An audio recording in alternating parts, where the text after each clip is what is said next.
ایک حدیث اور ایک بات۔ صبر۔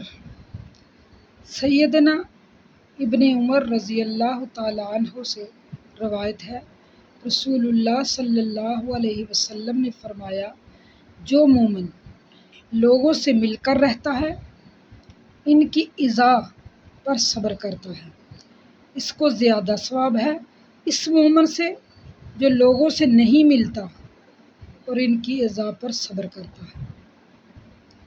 اس حدیث کی روشنی میں اپنا جائزہ لیتے ہیں۔ بعض رشتہ دار ایسے ہوتے ہیں جن سے مل کر تکلیف کے علاوہ کچھ نہیں ملتا، پھر بھی اس حدیث کے مطابق جب وہ سامنے آئیں تو سلام میں پہل کرنی چاہیے۔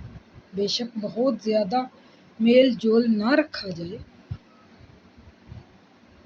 کیونکہ فساد کا اندیشہ ہے، لیکن صبر یہ ہے کہ تعلق نہ توڑا جائے اور خراب رویے پر صبر کر کے اللہ کی قربت حاصل کی جائے۔ آئیے اس کا جائزہ لیتے ہیں، کیا ہم واقعی ایسے کرتے ہیں؟